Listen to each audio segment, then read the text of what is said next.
Bonsoir à tous.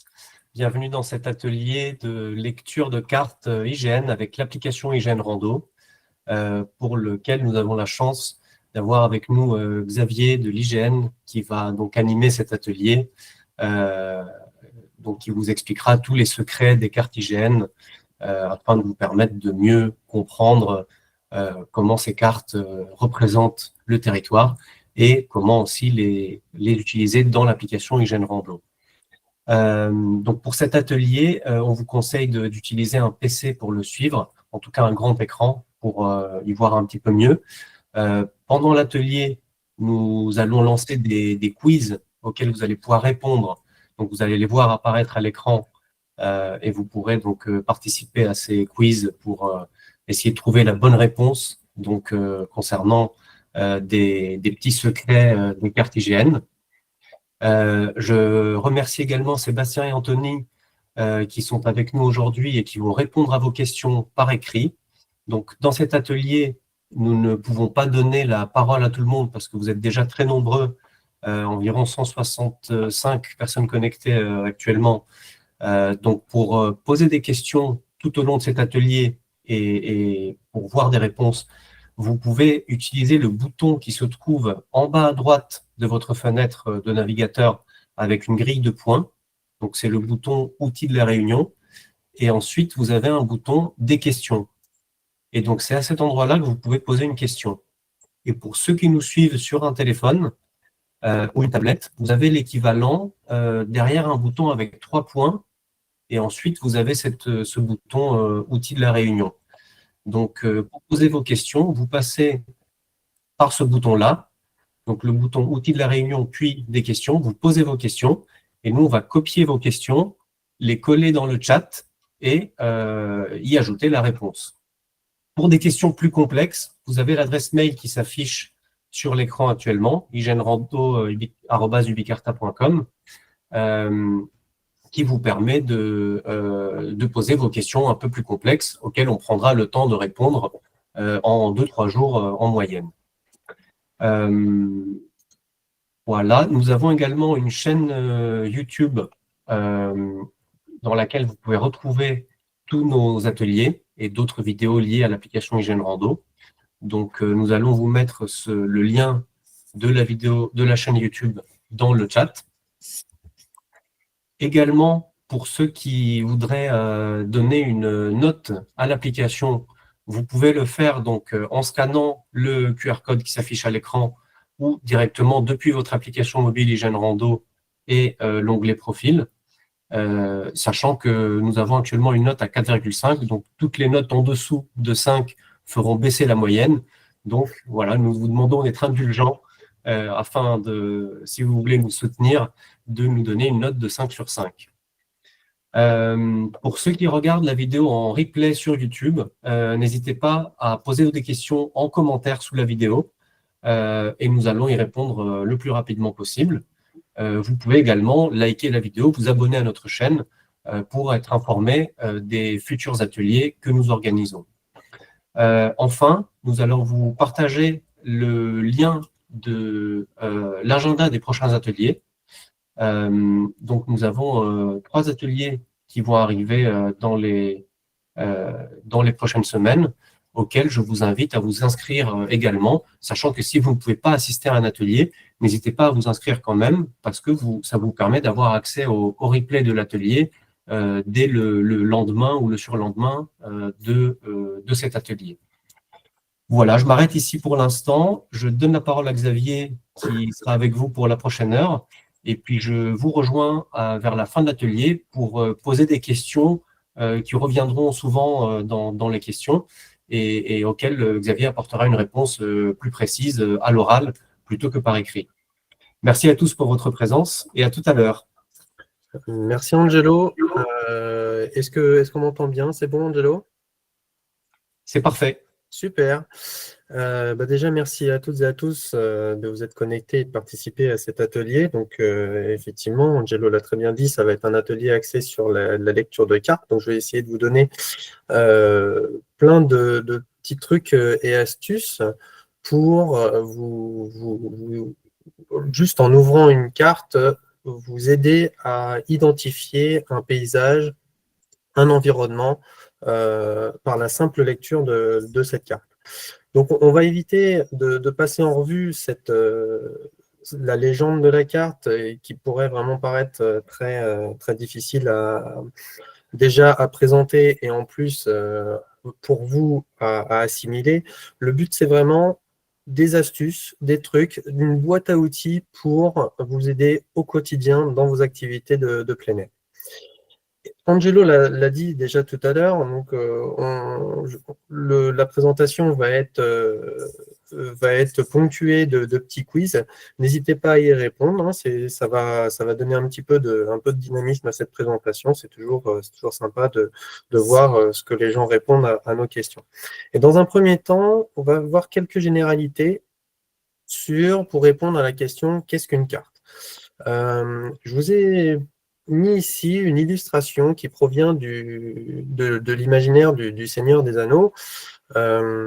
Et première question qu'Angelo va déclencher, à votre avis, lequel des éléments qui sont proposés est indispensable pour que cette carte soit une vraie carte au sens où l'IGN l'entend. Donc, à chaque quiz, on va laisser quelques secondes pour vous permettre de cliquer sur la réponse. Et puis en plus, pour moi, ça va être l'occasion de boire un petit coup pour me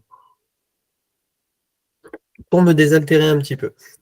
Rassurez-vous, ce ne sera jamais très long, la réponse arrive très rapidement et vous allez avoir besoin, pour connaître la distance que Frodon a fait entre la Comté et le Mordor pour aller détruire l'anneau, vous allez avoir besoin d'une échelle. Donc ça, c'est vraiment un des éléments indispensables pour qu'une carte soit une carte. Cette échelle, vous la retrouvez ici sur la carte, sur l'écran de l'appli IGN Rando, en bas à gauche. On va avoir besoin aussi d'une orientation. Sur l'image précédente, rien ne nous laisse imaginer que, je reviens un petit peu en arrière, où est le nord, où est le sud, on est un peu perdu. Donc, pour qu'une carte soit une carte, on va avoir besoin d'une orientation. Et troisième élément pour définir une position, ça va être la légende. Pour rapprocher les éléments du terrain à la manière dont ils sont symbolisés sur la carte. Ces trois éléments-là sont indispensables pour qu'une carte soit une carte.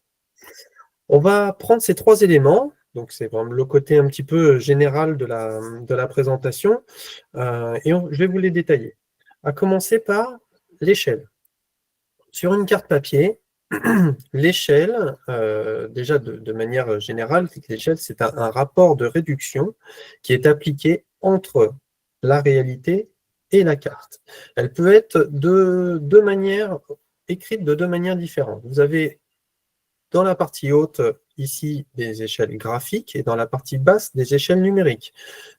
Une échelle graphique, c'est un trait d'une longueur précise avec la distance que cette longueur représente sur la carte. En dessous, c'est sous forme de division où le premier chiffre représente la distance sur la carte et le deuxième chiffre représente la distance dans la réalité. Ici, le 1 25 millième, ça veut dire que le 1 cm sur la carte va représenter 25 000 cm dans la réalité, soit 250 mètres. Si on prend l'exemple de la France, on sait tous qu'entre Brest et Strasbourg, on a 1000 km. Entre Lille et Perpignan, on a à peu près 1000 km également.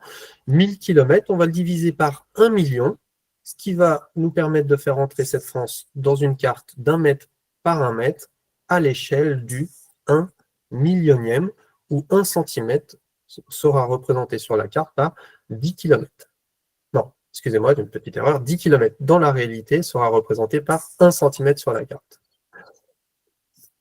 Des petits exemples de cartes papier. Ici, la représentation d'une carte régionale. Et on va appeler ces cartes régionales, au-delà du 250 millième, des petites échelles. Donc là, ici, l'exemple en rose de la carte régionale au 250 millième et des cartes vertes juste au-dessus au million. 1 cm égale 10 km. On va avoir au 100 millième les cartes à moyenne échelle. Donc c'est une autre catégorie de cartes. Petite attention sur cette gamme de cartes. Actuellement, l'IGN est en train de refaire cette gamme de cartes pour que ces cartes au 100 millième soient centrées sur un département et plus avec un découpage un petit peu, je ne vais pas dire aléatoire, mais sans définition administrative. Donc là, depuis l'année dernière, on a commencé à mettre à jour les cartes au 100 millième pour qu'elles soient centrées sur un département. Et vous les connaissez, les cartes à grande échelle, ce sont les cartes au 25 millième, celles que vous utilisez pour faire de la randonnée surtout, et toutes les cartes qui vont être avec des échelles plus grandes, donc avec où le résultat de la fraction 1 sur l'autre chiffre sera un grand chiffre. Lorsque on utilise un outil numérique comme l'application mobile IGN Rando, on ne va pas parler forcément d'échelle, mais plutôt de niveau de zoom. Vous voyez, lorsque j'ai cet écran-là, lorsque je vais zoomer, l'échelle va s'adapter. Elle est ici. Cette distance-là correspond à 10 km. Et lorsque je vais zoomer, le trait va s'agrandir ou rapetissir. Et on va pouvoir adapter cette échelle au zoom qui est affiché. Donc, en modifiant, vous avez l'échelle qui se met à jour avec la distance qui correspond au trait. Et donc, comme je disais, on ne va pas parler d'échelle, mais plus de niveau de zoom sur des cas sur l'utilisation numérique. Parlons de l'orientation. Pareil, si on prend l'exemple d'une carte papier, vous avez à côté de la légende ces flèches ici qui représentent le bord de la carte, le bord vertical de la carte, et la flèche rouge et la flèche noire qui vont correspondre à ce qu'on appelle la déclinaison. La déclinaison, c'est la différence entre le nord magnétique et le nord géographique. Sur une carte, le nord est aussi indiqué par le haut des toponymes droits. Et sur l'application mobile IGN Rando, vous avez plusieurs façons de retrouver votre orientation par le haut des toponymes droits, comme je viens de vous dire. En haut à gauche, vous avez également la boussole qui va vous indiquer dans quel sens se situe le nord.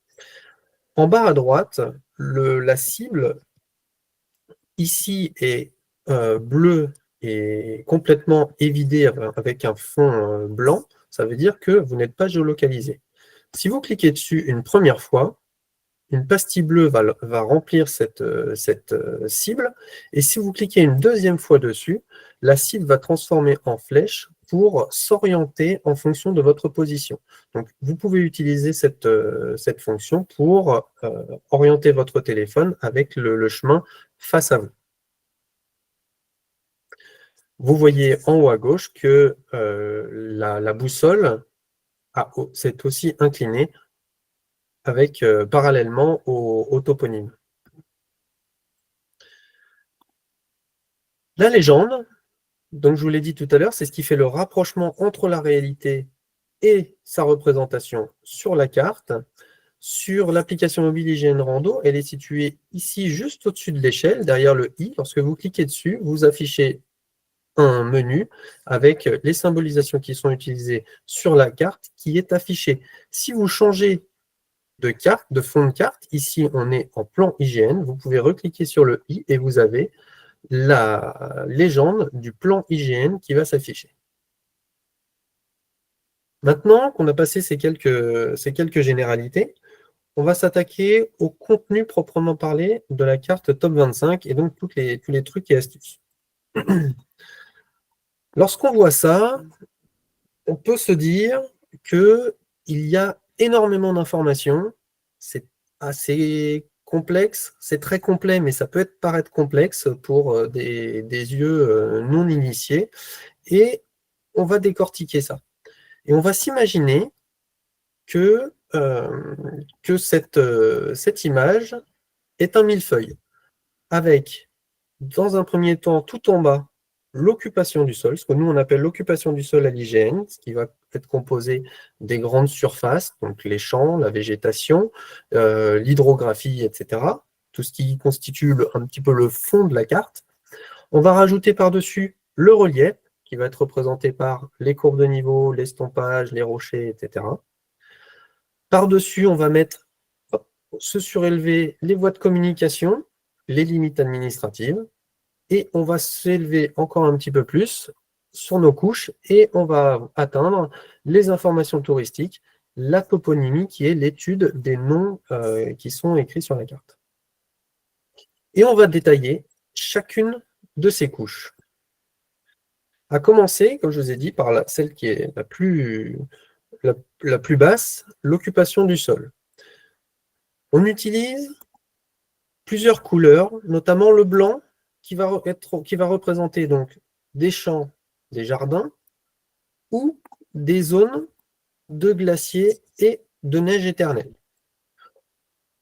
On va avoir la végétation qui va être représentée avec le vert, mais il y a des petites nuances. Lorsqu'on s'approche un petit peu, comme je vous ai dit, la carte est très complète et il faut des fois zoomer un petit peu, se rapprocher de la carte pour identifier certains détails. Et lorsque je vais zoomer, ici par exemple en forêt de Fontainebleau, si je zoome, je m'aperçois que ce vert n'est pas complètement vert. Il y a des petits symboles à l'intérieur qui vont m'indiquer que ici, nous allons marcher dans une forêt de feuillus. Et si on se rapproche de cet exemple-là, on a des petits triangles accompagnés de ronds qui vont symboliser une forêt mixte avec des conifères et des feuillus. Ici, nous avons deux exemples, ou plutôt trois, mais le troisième a déjà été, vous voyez les feuillus avec les ronds à gauche, et vous avez des petits ronds bien ordonnés qui vont représenter en bas à droite des vergers, et en haut, ce qu'on appelle une forêt ouverte, ça va plutôt être de la broussaille, du maquis. Alors, voici le verger et voici le maquis. La végétation, évidemment, on doit s'adapter à toutes les végétations et notamment à celles que l'on retrouve dans nos territoires ultramarins, avec ici une représentation d'une mangrove. Ici, un petit quiz pour essayer de vous faire deviner à quoi correspond ce symbole à l'intérieur de la végétation. Alors, on vous laisse quelques secondes pour cliquer sur la bonne réponse. On peut s'aider de la commune qui est juste à côté, qui est Marsanet-la-Côte. Il n'y a pas besoin de beaucoup de temps, je vais vous donner la réponse assez rapidement. Marsanet-la-Côte, c'est en Bourgogne et c'est très connu pour son vin. Donc vous avez ici la représentation de vignes.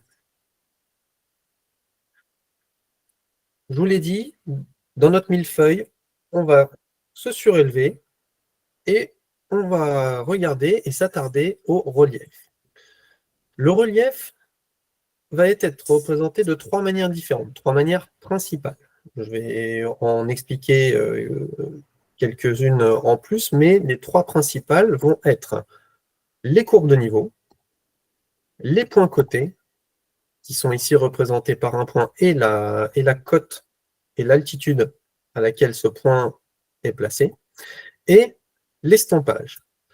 Les courbes de niveau, qu'est-ce que c'est qu'une courbe de niveau? Une courbe de niveau, c'est une ligne imaginaire qui relie entre eux tous les points d'une même altitude. Une ligne imaginaire, alors, il y a il y a certains environnements dans lesquels ça peut être très, très physique et on peut bien se rendre compte à quoi pourrait correspondre une courbe de niveau si ça se présentait comme ça, vraiment dans la réalité. Chez nous, notre environnement fait que les pentes sont beaucoup plus lisses, mais ça permet de bien s'imaginer à quoi ça correspond. Et donc, elles vont être représentées avec deux couleurs différentes. Toutes les courbes de niveau marron vont être sur de la terre, et toutes les courbes de niveau bleu vont représenter du relief sur des glaciers ou des neiges éternelles. On va avoir trois types de courbes de niveau. Donc là, on attaque déjà une notion très importante de la carte qui est la hiérarchisation de l'information.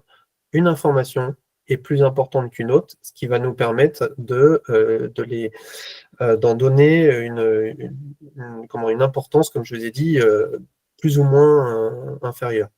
Et donc, on a les plus simples, les plus petites courbes de niveau vont être les courbes intercalaires. Les courbes intercalaires, il n'y en a pas partout. En général, elles sont utilisées sur du relief très plat pour permettre une meilleure lecture de ce relief. Là, vous voyez que c'est une courbe à 17,5 mètres. Elles vont couper en deux, elles vont diviser en deux l'équidistance normale des courbes de niveau. Vous avez les courbes, entre guillemets, normales, donc les plus fines et pleines, et les courbes maîtresses qui vont être accompagnées d'une cote de courbe qui va indiquer l'altitude de ces lignes. Donc ici, la cote 50 qui est associée à cette courbe. Ici, la cote 25. 4 astuces pour bien lire le relief et pour savoir à quelle altitude on se trouve. La première, c'est la courbe de niveau, les courbes de niveau, leur espacement va indiquer sur la forme du relief.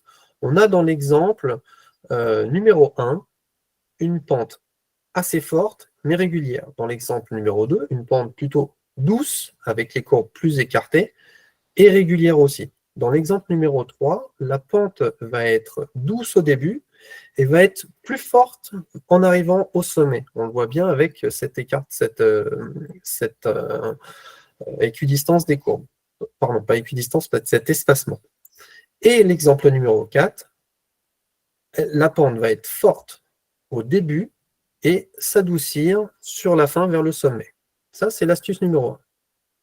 L'astuce numéro 2, c'est il faut s'attarder sur la cote de la courbe de niveau maîtresse. Vous voyez que ici, le 650 est à l'envers, que le 700 est presque à l'endroit, et donc la cote, le haut du numéro, va donner le sens de la pente et va orienter vers le haut de la pente. On voit bien que ce 650 va vers le 725, que le 700 est orienté vers le 725, et donc, même si on n'a pas de cote de point coté en haut, on peut quand même voir que s'identifier une pente qui va vers cette petite crête. Astuce numéro 3, c'est l'équidistance des courbes de niveau. L'équidistance des courbes de niveau, c'est la distance verticale qui sépare deux courbes de niveau. Et donc, on a deux exemples. Ici, des courbes de niveau qui ont une équidistance de 5 mètres. Attention, c'est en plaine. Contrairement en montagne, où l'équidistance des courbes de niveau est de 10 mètres. Pourquoi? Pour en garder une meilleure lisibilité. Si on mettait une équidistance de 5 mètres en montagne, les courbes de niveau seraient beaucoup trop rapprochées et ça en perdrait vraiment en lisibilité.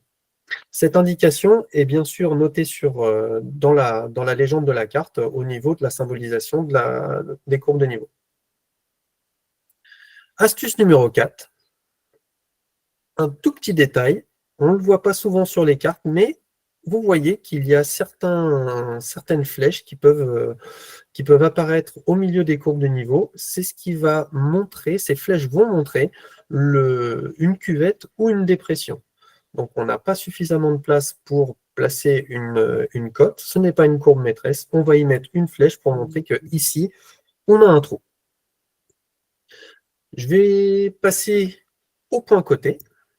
Un point côté, c'est un élément précis et remarquable sur la carte et dans la réalité, dont l'altitude est connue et affichée. On va distinguer plusieurs types de points. Ici, des points côtés qui vont être liés à des constructions. Donc, ici, une antenne. Donc, une antenne, c'est quelque chose d'élevé, mais on est bien d'accord que l'altitude qui est affichée ici, c'est au pied de l'antenne. Donc, là, 567 mètres au pied de l'antenne. On va avoir des croisements de routes, des ponts ou des croisements entre des rivières et des routes. Et on va avoir des sommets qui vont être cotés, dont l'altitude est connue et affichée. Donc là, le mont Leuze est à 581 mètres. On peut se servir, donc c'est quelque chose qui a été établi avec une grande précision, et donc vous pouvez vous servir de ces points cotés pour étalonner vos GPS de randonnée. Vous montre tout ce qui va afficher de l'altitude. Le troisième élément principal qui va donner une indication sur le relief, ça va être l'estompage.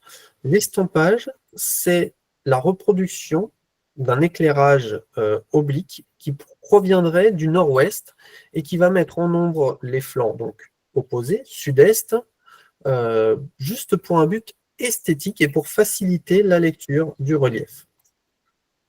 On a ici cet exemple à La Réunion sur le volcan avec, donc, comme je vous y disais, l'éclairage qui vient du nord-ouest et qui met la forêt domaniale de la rivière en ombre.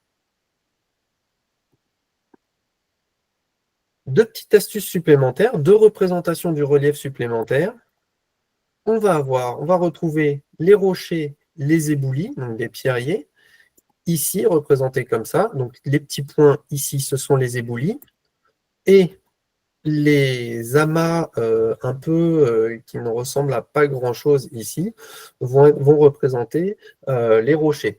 Notez qu'à l'intérieur de ces zones de rochers, la visualisation des courbes de niveau est un peu floue. On voit une cote à 2000, mais c'est vraiment pas une zone dans laquelle on envoie les gens. Donc, on essaie on dit que c'est une zone de rocher, mais on enlève, il y a peu d'informations. Deuxième information en plus supplémentaire sur le relief, ça va être les talus.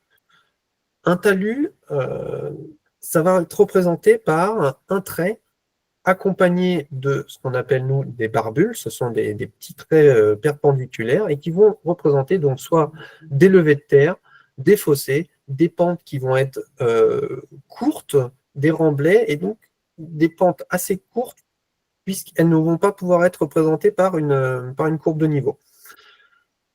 Ça prend cette forme-là. Ici, sur l'exemple de cette ligne à grande vitesse, on va avoir, donc, comme je vous ai dit, ce trait qui va suivre la voie à grande vitesse avec les barbules perpendiculaires. Donc le haut des barbules vont montrer le bas de la pente. Voilà. Donc ici, on s'imagine que cette ligne à grande vitesse est encaissée entre deux pentes. On peut avoir aussi des levées de terre représentées ici avec des talus représentés avec un grand trait, où là, les barbules sont de chaque côté, de part et d'autre, de ce grand trait. On a passé, hop, alors, je fais une petite bêtise dans ma présentation et on va passer ici aux limites administratives. On va se remettre ici encore une fois, je vais vous rappeler cette notion primordiale de hiérarchisation de l'information et dans ce thème-là des limites administratives, elle va prendre vraiment tout son sens. Parce que on a bien sûr le niveau le plus bas dans le découpage administratif qui va être représenté ici que par des petits points, et ça va être les limites de communes. Et plus on va augmenter dans la hiérarchie, on va garder ce petit point, mais on va y ajouter des traits. Ici, 2 petits points, un trait va représenter une limite d'arrondissement. Ici, un petit point, un trait, va représenter une limite de département. Et on constate que toutes les limites, enfin ces limites administratives, communes, arrondissement, département, on les distingue par le fait qu'elles ont toujours un petit point pour les représenter. Dans les juges, ma langue qui fourche, dans les limites administratives, on va retrouver ici la limite du territoire national, et d'autres, comme ici une zone à accès réglementé, ça peut être un camp militaire là, avec la petite croix, des centrales électriques. On va retrouver également des limites de parcs naturels. Je ne les passe pas toutes. Ce qui est important, ça va être la notion suivante, c'est que à plusieurs endroits, il peut y avoir plusieurs limites administratives.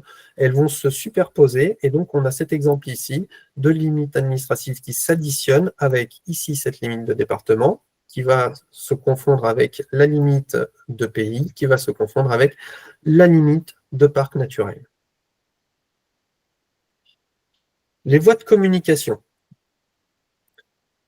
On va les ranger dans 2 catégories.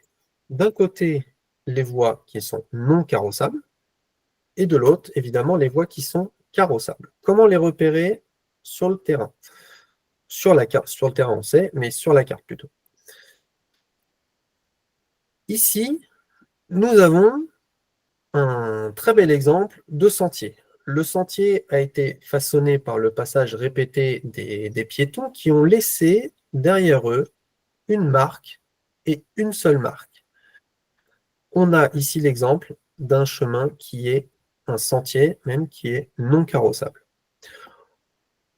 On va avoir ici, sur cette illustration, le passage répété des véhicules motorisés, en tout cas à deux roues parallèles, qui a laissé ces traces parallèles ici. Et donc, c'est comme ça qu'on va retrouver sur la carte, on va les différencier sur la carte. On va retrouver, donc, à gauche, les routes donc, irrégulièrement entretenues, les chemins, les sentiers, les pistes cyclables, donc tout ce qui laisse une seule trace, et de l'autre, les voies carrossables avec les autoroutes, les routes à 2 chaussées séparées, etc., etc. On a dans cet exemple, ici, donc, encore une fois, cette hiérarchie dans l'importance des sentiers et des chemins que vous pouvez fouler, avec les petits traits qui vont représenter les sentiers, un trait continu qui va représenter un chemin, quelque chose d'un petit peu plus large et d'un petit peu plus important. Et dans les voies carrossables, nous avons ici une route, ce qu'on appelle irrégulièrement entretenue. Ça peut être, donc, comme je vous ai dit, ici en haut, des traces avec de l'herbe au milieu, un goudron qui a été mal entretenu avec des trous dessus.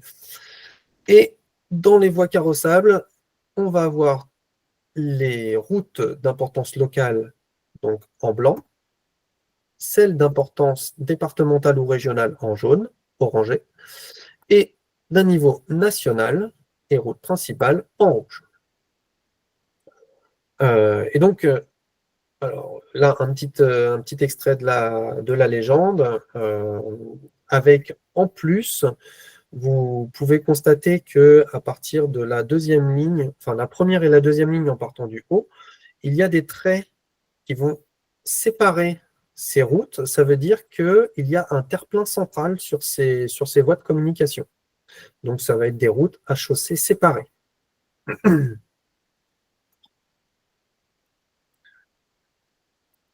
Les voies carrossables, un petit attention ici, parce que malgré la symbolisation route carrossable, certaines voies de communication ne seront pas accessibles aux véhicules motorisés. On a l'exemple à gauche, vous ne le voyez peut-être pas forcément, mais je vais les entourer. Ici, nous avons le symbole de barrière qui va ajouter un caractère restrictif à ces routes qui symboliquement pourraient être utilisées en voiture, mais là, dans le cas présent, elles seront fermées à ces véhicules. Et donc, vous pouvez y aller à pied. Il n'y a pas que les voies de communication, les sentiers, les chemins, les routes, il y en a beaucoup d'autres, et notamment les voies de chemin de fer qui sont représentées par des gros traits noirs accompagnés de passages à niveau, ici représentés par une croix rouge au niveau du croisement entre la voie ferrée et la route blanche. On va retrouver également des remontées mécaniques. Ici, un trait fin, noir, avec en plus tous les pylônes qui sont représentés par des traits noirs avec le centre blanc. Des liaisons maritimes, ici en bleu au départ de Marseille, accompagnées d'une information importante qui va être le temps, la destination de cette liaison maritime avec le temps de la traversée. Ce sont les indications que vous voyez à gauche au-dessus du i. On va s'attaquer aux constructions et aux objets ponctuels. On utilise 3 couleurs. Le bleu pour tout ce qui va être hydrographique, le noir pour tout ce qui va être construction humaine et le magenta pour tout ce qui va être données et informations touristiques. Beaucoup de ponctuels ne sont pas vraiment parlants. Et donc, ils vont avoir besoin et être accompagnés d'une ce qu'on appelle une désignation pour donner une précision sur la nature de l'objet qu'ils représentent. Je vous ai mis 6 exemples ici. En haut à gauche, pour argumenter, pour illustrer ce que je viens de dire, le point, le cercle rond avec le cercle en pointillé autour, si on ne met pas le ante, qui veut dire antenne à côté, rien ne peut définir ce qu'il représente. On a en haut à droite un cercle noir qui va représenter un pigeonnier. Là encore, c'est très difficile d'identifier ce que ça pourrait être si on n'avait pas cette indication. En bas à gauche, c'est un petit peu différent. C'est une construction, c'est un bâtiment. Et là, on va lui ajouter cette désignation pour lui dire que ici, c'est un château. Et vous remarquez, dans l'exemple, dans le 5e, là, celui du milieu en bas, que plusieurs ponctuels peuvent être utilisés pour représenter des choses différentes. Donc, l'exemple là du rond avec une croix à l'intérieur est représenté par soit une cheminée ou un poste de gaz. En bas à droite, les constructions, les représentations de ces constructions parlent d'elles-mêmes par le symbole qui est utilisé, et on retrouve donc un terrain de tennis et un terrain de foot. Là, c'est assez parlant. Hop. On continue dans les constructions et objets ponctuels. Toujours avec cette notion de désignation, ici plutôt dans la couleur bleue, donc tout ce qui va être hydrographie, je vous l'ai dit, une source captée qui va être utilisée par le même symbole qu'une source, vous voyez au milieu en bas, ou une fontaine. Le trait, dans l'exemple au milieu en haut, le trait qui croise un cours d'eau, ici ça va être une cascade. Vous avez des stations de pompage, une piscine, un château d'eau, etc., etc.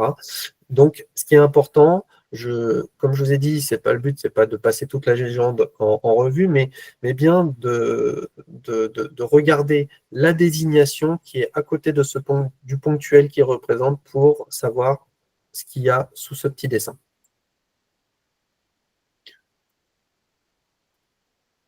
Il y a donc oui, les ponctuels ainsi que leur désignation vont permettre aussi de représenter des particularités régionales ou environnementales de chaque zone. Et donc, on a l'exemple ici d'un symbole qui n'est absolument pas parlant si on ne rajoute pas la notion de blocos, la désignation blocos. Ici, celui-ci est plutôt, on arrive plutôt à s'imaginer ce que ça pourrait être, avec un domaine, des dolmens et des menhirs. Et dans le troisième exemple, on peut identifier la capitainerie de ce port en regardant que le bâtiment à gauche du P correspond à cette utilisation. Un petit carré noir à la montagne, c'est difficile lorsqu'on est sur les sentiers de les retrouver, et donc on rajoute aussi, par exemple, une désignation refuge. Là, ici, dans le cas présent, une désignation cabane, aussi pour mettre l'attention sur ce ponctuel.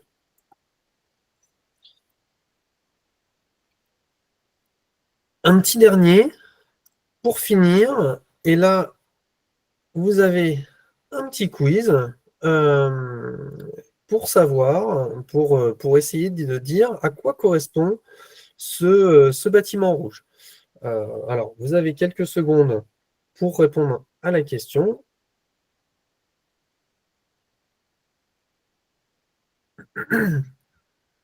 Alors là, on pourrait se laisser tromper par l'une des désignations qui est à côté. Le lavoir va se rapporter au carré bleu à gauche.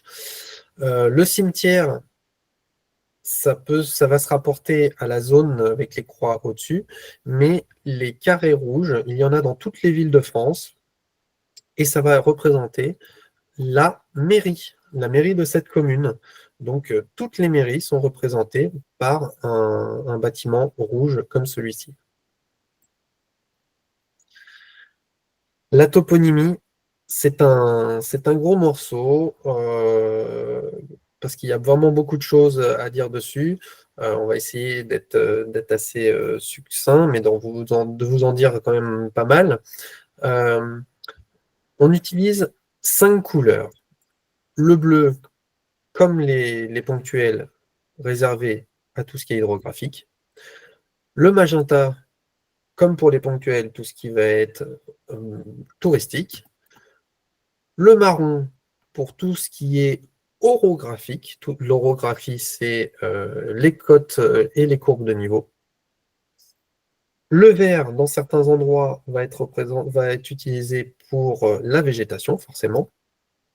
Et le noir, pour tout le reste, les numéros de route, les noms de lieux, etc., les codes de courbe, les points cotés, etc., etc.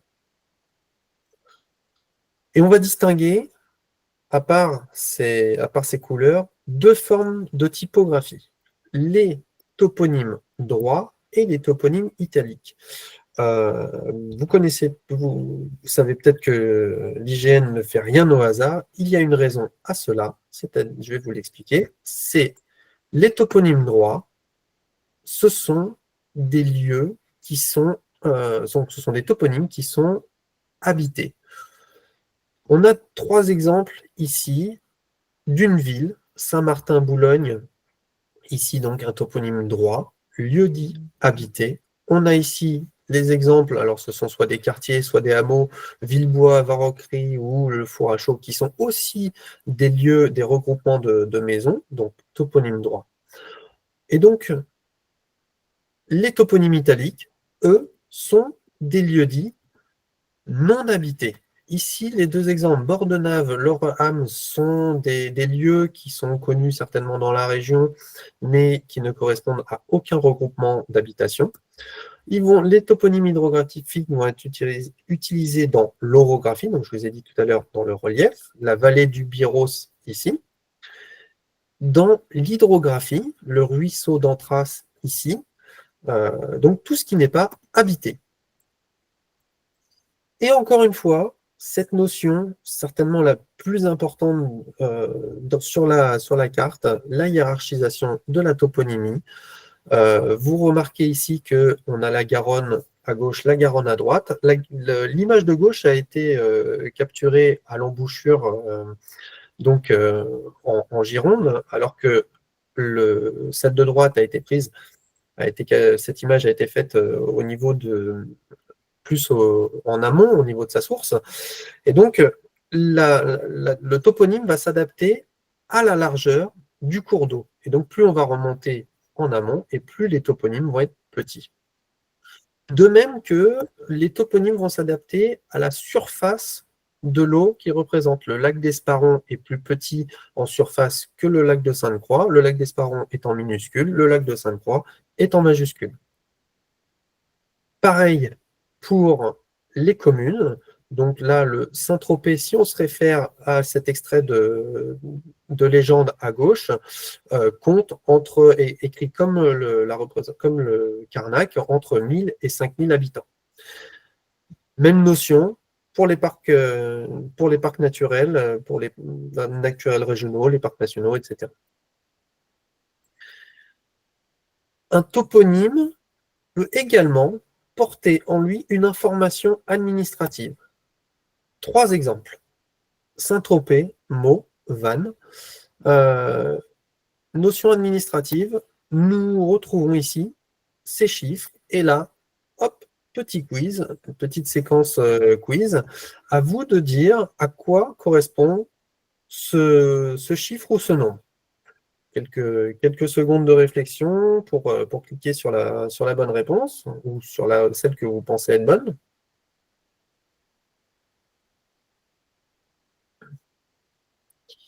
Et donc, ce chiffre-là correspond au nombre d'habitants en milliers.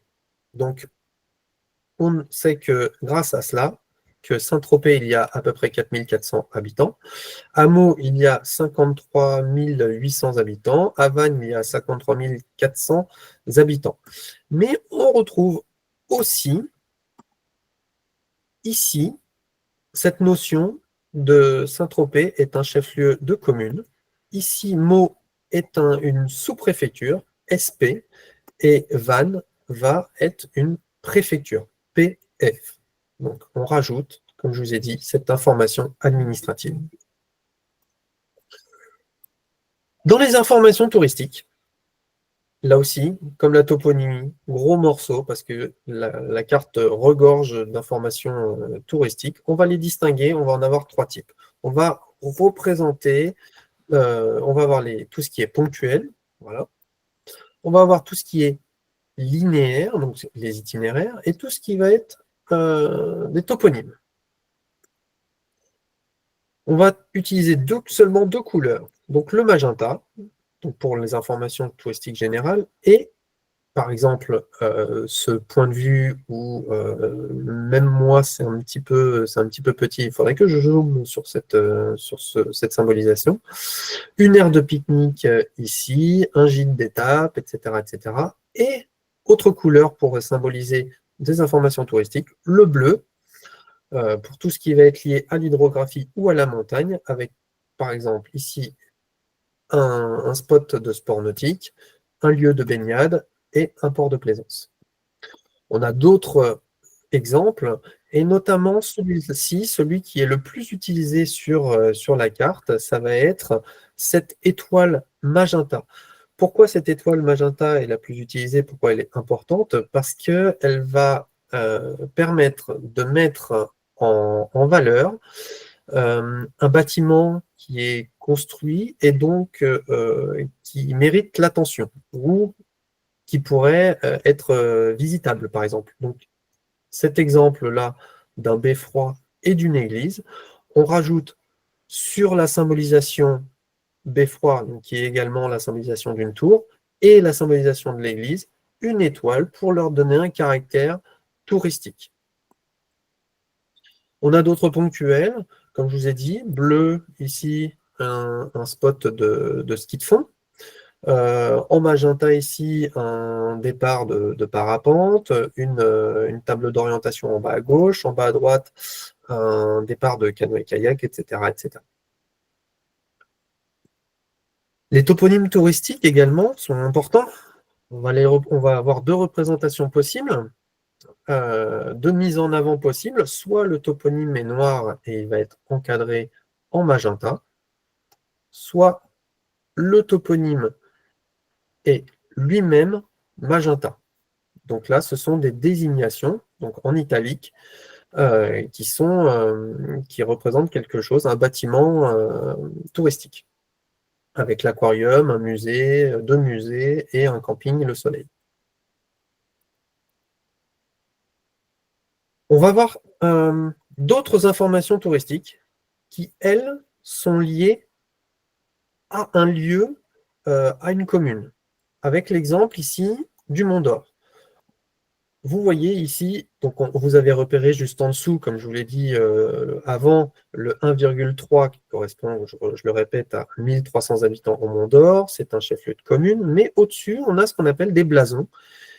Et donc, ce qui va donner une information sur le fait que ici, au Mont d'Or, c'est une station thermale, c'est une station de sport d'hiver, et on va y retrouver un office de tourisme. Donc, ces trois éléments sont liés à la commune, et donc on fait porter la commune cette information touristique. Les linéaires, les itinéraires vont être donc les GR représentés ici par un trait continu.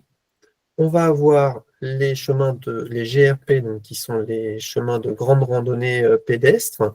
Donc ici, pardon, de pédestre, excusez-moi, de pays. Voilà, donc ici c'est le tour d'Oeil l'Arboust, représenté de la même manière que le GR. Et les PR représentés par des tiretés rose magenta. Les PR, excusez-moi, qui sont les chemins de petite randonnée. D'autres linéaires importants, enfin touristiques, ici, en bleu, petite séquence quiz, à votre avis, qu'est-ce qui est représenté par ces traits bleus? On peut identifier, alors pendant que vous faites votre choix en cliquant sur le quiz, je vais vous donner quelques petits indices. On a pas mal de courbes de niveau. On voit les côtes, la côte de courbe à 2700 mètres et un point côté à 2737 mètres. On a des éboulis, on est à la montagne. Donc ici, nous avons la représentation de parcours de ski de rando. Je mettrai une petite information supplémentaire. L'IGN a renoué un partenariat avec la Fondation Petzel qui permet de mettre à jour ces itinéraires de ski de rando, de randonnée hivernale. Et cette information peut être retrouvée également en surcouche sur l'application mobile IGN Rando. Pour ça, vous allez dans le sélecteur de cartes, vous allez tout en haut à droite, sélecteur de cartes, et en bas, vous pouvez ajouter les derniers parcours de ski de rando de la Fondation Petzel en surcouche sur la carte et vérifier que tout est OK avec la carte que vous avez. Autre information touristique, itinéraire touristique, ici, un train touristique. Alors, vous avez la même symbolisation qu'un GR ou qu'un GRP, mais la désignation permet d'identifier, et en plus, il y a la symbolisation du train, que c'est un train touristique ici du pays de Puisay-Forterre. On va avoir également ici un sentier botanique, encore une fois, la désignation aide à l'identification, et un parcours sportif, ici, tout petit, à côté du parking. On va avoir, en fonction des régions, quelques spécificités qui vont être le fruit de partenariats entre l'IGN et ses entités. On a, par exemple, c'est le partenariat avec les départements du 04, du 06 et du 84 qui vont nous permettre d'afficher sur la carte les parcours du PDIPR, qui est le plan départemental des itinéraires et de promenades de randonnée.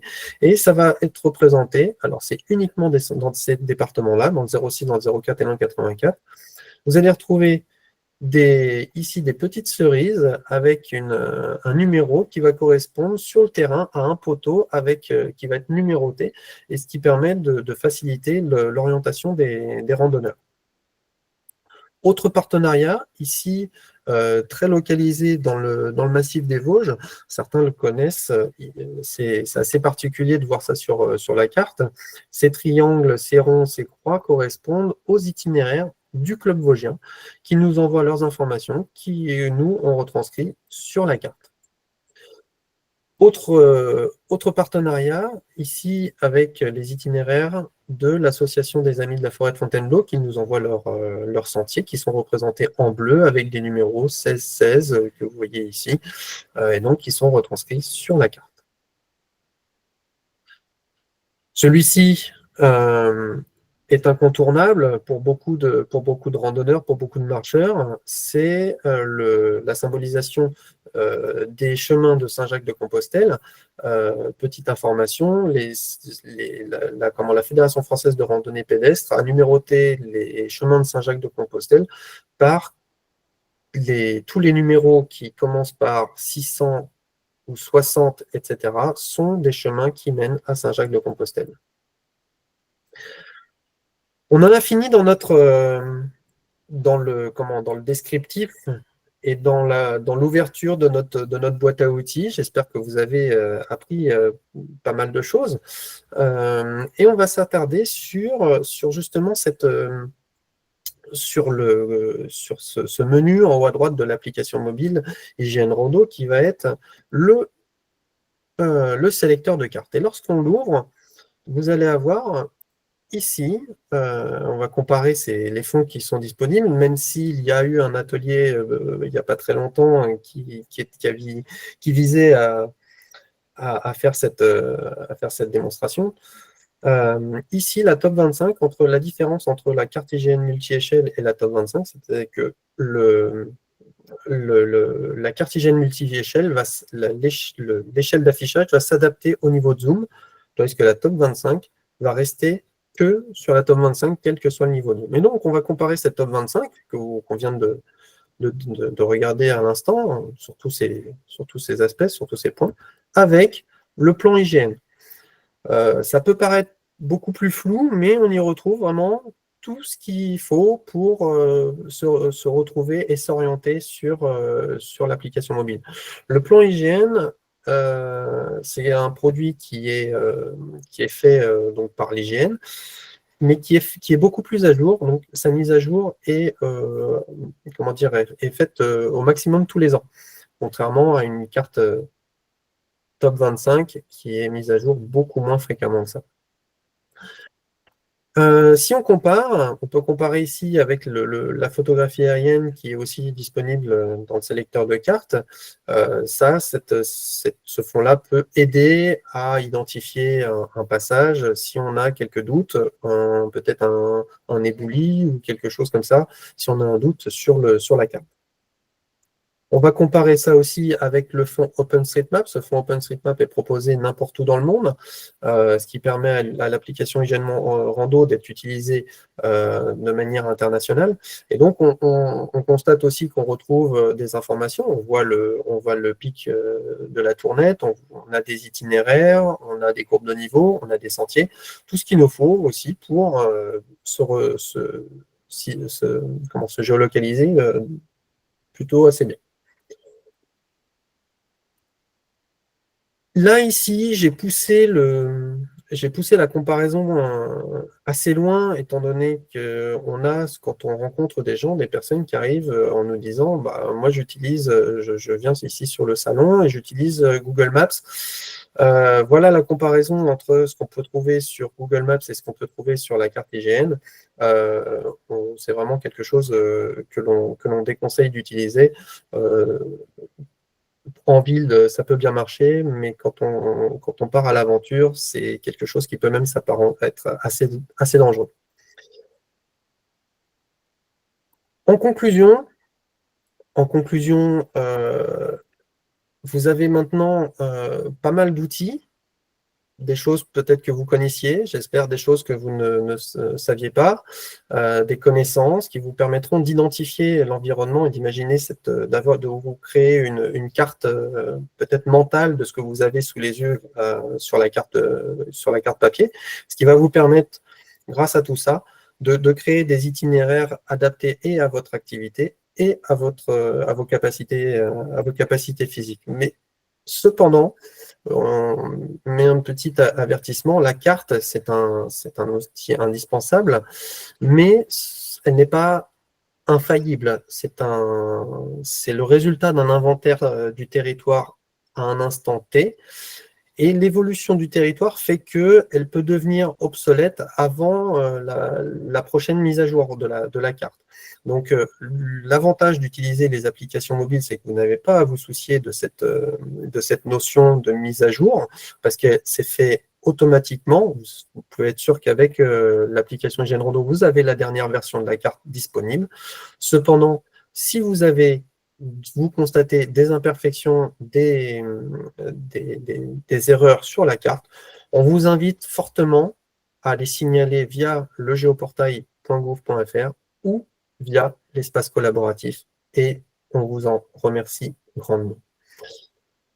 Il ne me reste plus qu'à vous remercier pour votre attention et j'attends les questions d'Angelo.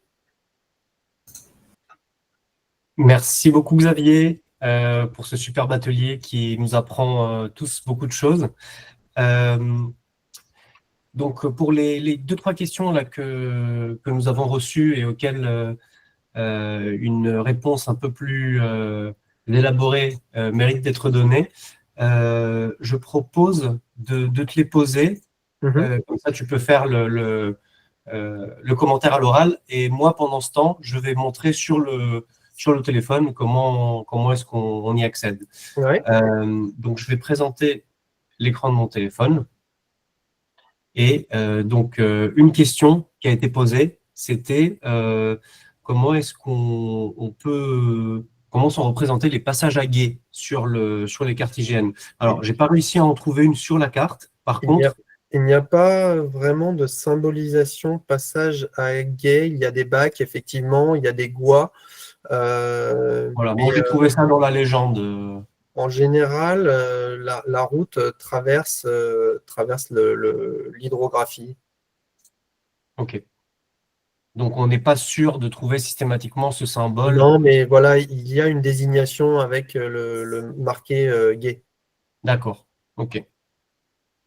Parfait. Bon, ben ça répond à la question. Donc, en gros, on n'est pas sûr de toujours retrouver ce symbole, mais les passages à gué importants sont quand même indiqués. Une autre question, là, ça concernait le fonctionnement de l'application.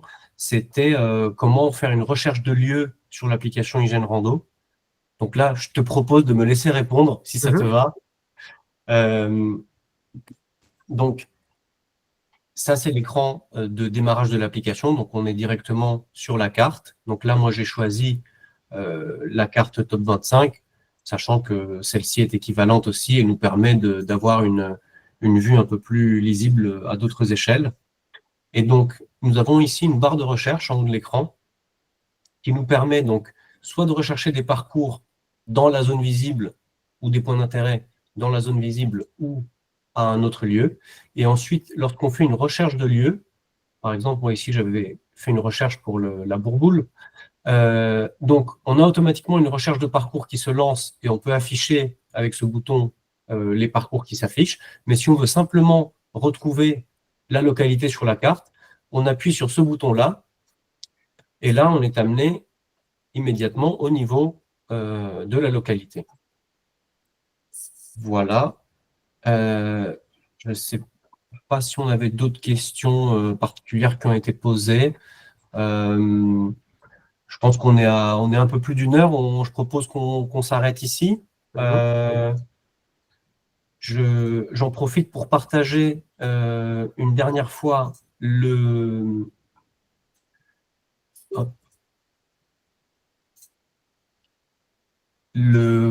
QR code pour télécharger l'application.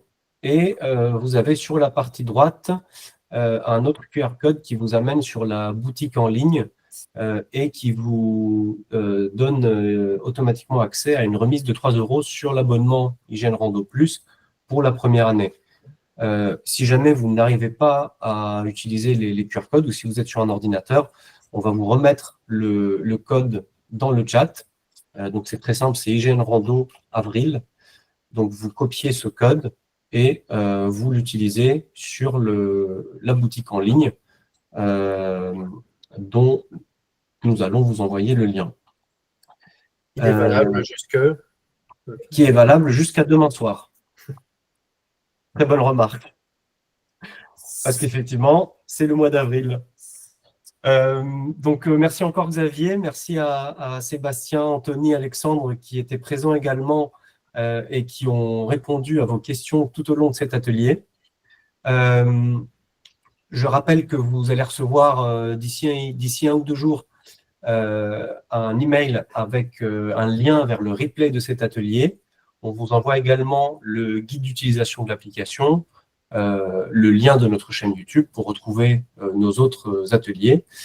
Et voilà, j'en profite pour vous souhaiter une bonne soirée, un bon printemps, un bel été avec de belles randonnées.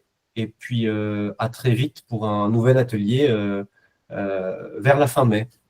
Bonne soirée à tous et merci de votre présence. Bonne soirée.